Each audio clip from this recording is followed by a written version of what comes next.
Today we are going to discuss about Francois Bernier, who was a traveler who came to India during the reign of Shah Jahan. Almost he lived here for 12 years. When he came here, India was ruled by Shah Jahan. As you know, Shah Jahan was succeeded by his son Aurangzeb, and later جو باقی سال اس کی زندگی کے ہیں وہ اس نے یہاں پر اورنگزیب کے ساتھ یہاں گزارے.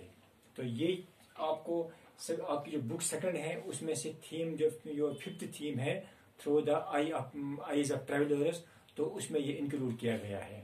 تو یہاں پر آپ کو یہ دیکھنا ہے کہ what are the Bernier's views on the Indian society.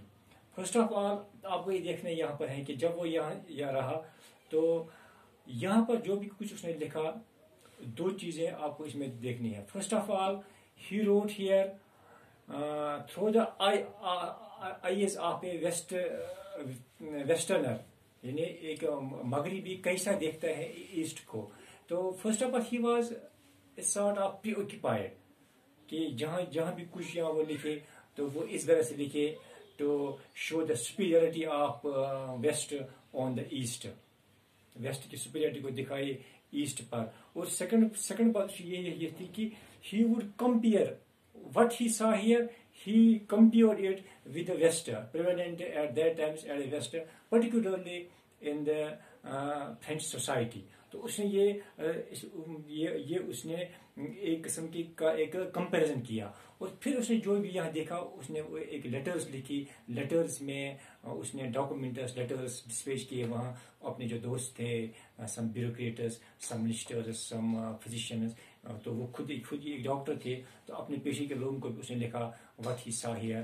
تو بعد میں وہ ان 1671 میں وہ لیٹرز کمپائل ہو گئے اور ان کو ٹائٹل دیا گیا ٹریولرز ان دا مغل انڈیا.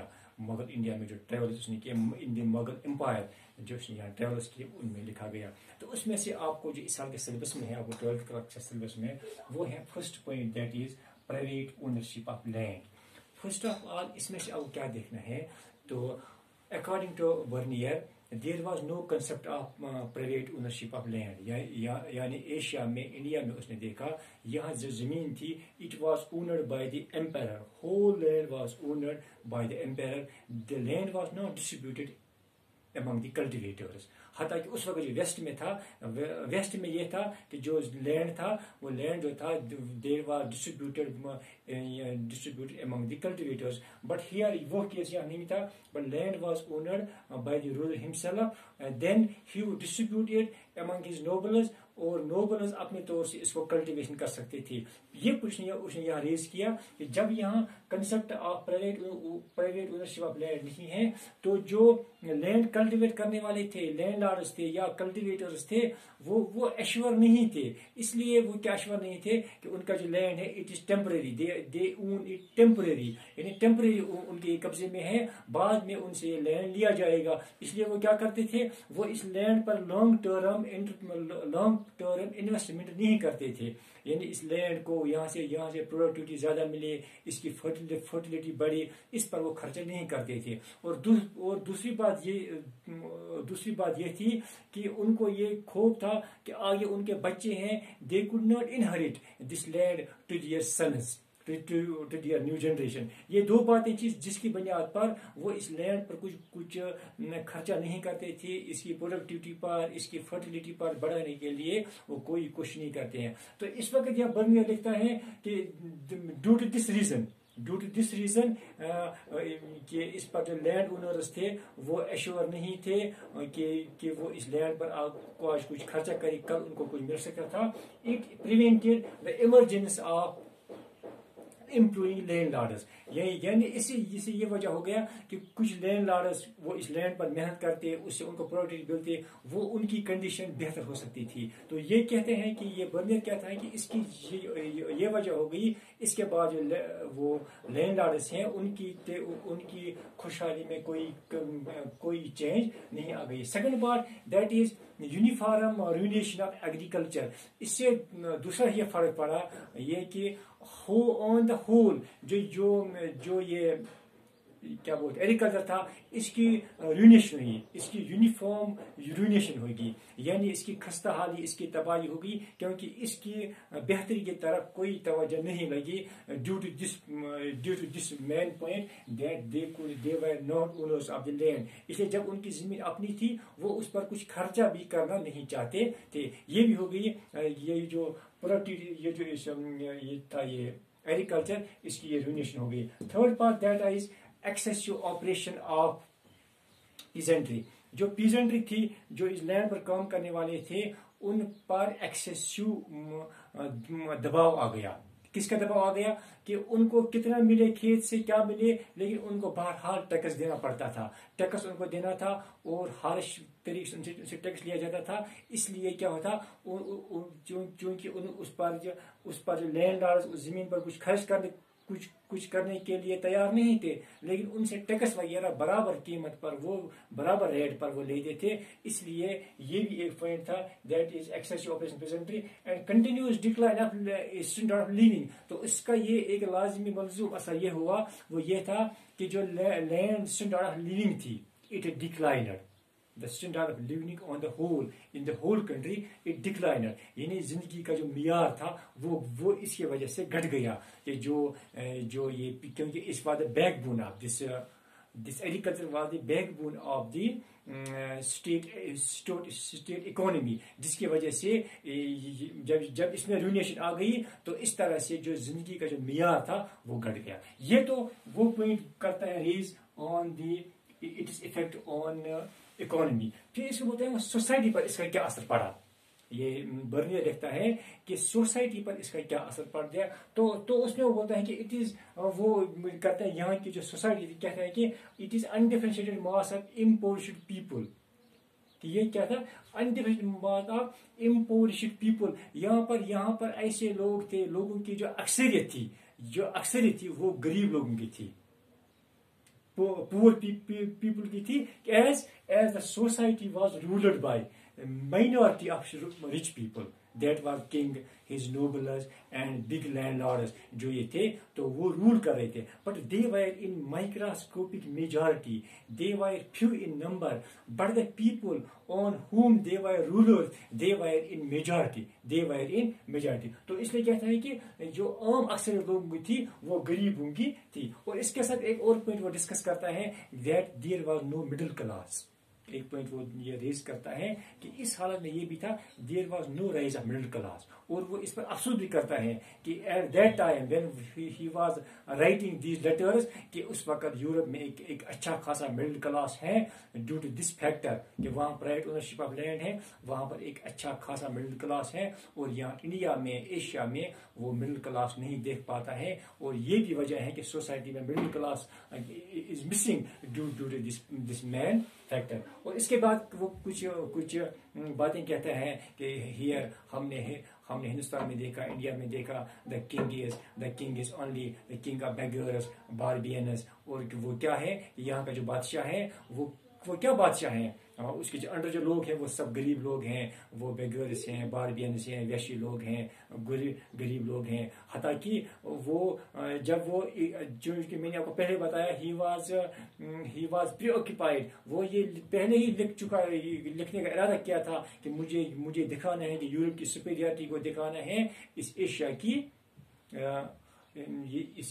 انفیریٹی پر دکھانا ہے. تو وہاں پہ وہ کیا بولتا ہے کہ یہاں کا جو آئر ہے یہاں کا جو ہوا بھی اچھا نہیں ہے، ان آئرڈ سٹیز وہ لکھتا ہے. اور یہاں کے جو میدان ہیں پلینز دے آر بشی پلینز، یہاں پر کانٹے ہی کانٹے ہیں. تو یہاں پر کہ وہ سوسائٹی کا ایک نقشہ دیتا ہے. دیکھو اس کے بعد کیا ہوا، اگر ہم اس کا کراس چیک کریں گے، ہم اس کی کرٹک پر آئیں گے، کراس چیک کریں گے تو اس وقت جو ابو الفضل اس سے پہلے کچھ لکھتا ہے، اکبر کے دور میں لکھتا ہے کہ اس نے جب آئین اکبری لکھی، کیا وہ یہ بات وہاں دہراتا ہے کہ یہ جو land was owned by state? نہیں. جب وہ لکھتا ہے کہ جب وہ لینڈ ٹیکس کی بات کے لیے وہاں لکھتا ہے، he writes here that it is the remuneration of sovereignty. یعنی وہ لکھتا ہے یہ ایک معاوضہ، ایک قسم کا معاوضہ ہے. وہ کسی جگہ اس بات کی دلالت نہیں کرتا ہے that it was the land was owned by the state, it was owned by the emperor himself. نہیں، وہ کہتا ہے بلکہ جو سرپرستی ہے، اوپر کی حکمرانی ہے، تو لوگوں کی حفاظت ہم کر رہے ہیں، اس کا ہم معاوضہ لے رہے ہیں. وہ لینڈ ٹیکس کی یہ بات کر رہے ہیں. یعنی یہاں پر کنٹراڈکٹس the statement of Bernier contradicts what we get from the these ancient sources, these historical sources which were written at that time. اس کے بعد ہم دیکھتے ہیں کہ اس کے جو یہ رائٹنگ تھی، اس کو یورپ میں لوگوں نے مختلف انداز سے لیا. جیسے مثال ہم آپ کو دیتے ہیں، مونٹسکیو وہ 18th سینچری میں لکھتا ہے، فرینچ فلاسفر. وہ کیا لکھتا ہے؟ وہ اس کو یوز کرتا ہے، these documents, these letters of Bernier. وہ ان کو یوز کرنے کس کے لیے؟ وہ لکھتا ہے اورینٹل ڈسپوزیشن. وہ لکھتا ہے کہ جو یورپ میں ہیں، جو یہاں پر ایشیا میں ہیں، the Asian countries are ruled by the cruel rulers who are subjugating their people. The people are at starvation, and only the microscopic rich majority is living in a happier position. باقی لوگ جو ہیں وہ غربت میں ہیں، وہ پریشانی میں ہیں. صرف کیا لکھتے ہیں؟ صرف وہ برنیئر کا جو اکاؤنٹ ہے تو اسی کے ریفرنس دے رہا ہے وہ. اور اس کے بعد کارل مارکس 19th سینچری میں لکھتا ہے، جب اس نے وہ اسیسٹک موڈ آف پروڈکشن کی بات کی تو اس نے لکھا، تو اس نے انڈیا کی یہی مثال دی اور ریفرنس دی اس کی برنیئر کی. کہا کہ ایشیا میں پرٹیکولرلی انڈیا میں جو سرپلس جو ہیں وہ سب وہاں کے رولرز لیتے ہیں، اور انہوں نے وہاں پر سرپرستی کی ہے. انہوں نے وہاں پر ایک ولیج میں کچھ ایسے لوگ تیار کیے ہیں، کمیونٹیز تیار کیے ہیں جو ان کا سہارا بنے ہوئے ہیں، عام لوگوں پر وہ ظلم کر رہی ہیں، ان سے وہ ٹیکس زبردستی لے رہی ہیں. اور اس کا نام اس نے وہاں پر دیا تھا اسٹیگننٹ سسٹم. کہا تھا کہ وہاں پر اسٹیگنیشن ہے. جو وہ رولر وہ کمیونٹیز ہیں، تو ان رولر کمیونٹیز جو ہیں تو ان کی جو سرپرستی کر رہے ہیں وہ کون کر رہے ہیں؟ پیٹرن شپ جو کر رہے ہیں وہ کر رہے ہیں یہ رولرز. اور وہ جو ولیج کمیونٹیز ہیں، وہ ولیج کمیونٹیز جو ہیں وہ سرپرست چیزیں جو ہیں ان غریبوں سے لے رہے ہیں، کلٹیویٹر سے لے رہے ہیں. اور نیچے کیا ہے؟ نیچے وہ ولیج کمیونٹیز ہیں اور اوپر بادشاہ ہیں، اور بیچ میں یعنی غریبوں میں امیروں میں بہت تفاوت ہے. کچھ لوگ اوپر بہت امیر ہیں اور کچھ لوگ نیچے بہت غریب ہیں. تو ہم اپنے موضوع پر واپس آئے ہیں. ہم بات کر رہے تھے فرینکوس برنیئر کی، کہ جو بھی اس نے یہاں دیکھا 12 سال میں، جو اس نے یہاں دیکھا تو اس نے ان کے لیٹرز میں وہ وہاں پر ڈسپیچ کیا، یورپ میں، فرانس میں، اور یہاں کی سوسائٹی کو اس نے ایک انداز سے پیش کیا یورپ کے سامنے. کہتے ہیں کہ یہ پہلے یورپین تھے جس نے ایشیا کی ایک پریکٹیکل شکل باہر پیش کی. حتیٰ کہ بعد میں اس کے جو ڈاکومنٹس ہیں، جب اس کو کراس چیک کیا گیا یہاں کے ریکارڈ سے، اس وقت کے کنٹمپریری ہسٹوریکل ریکارڈ سے، تو یہ صحیح تو نہیں نکلے، لیکن پھر بھی یورپ کے لیے ایک ریفرنس ہے برنیئر کے accounts. That is all from today's lecture. Goodbye, جزاک اللہ.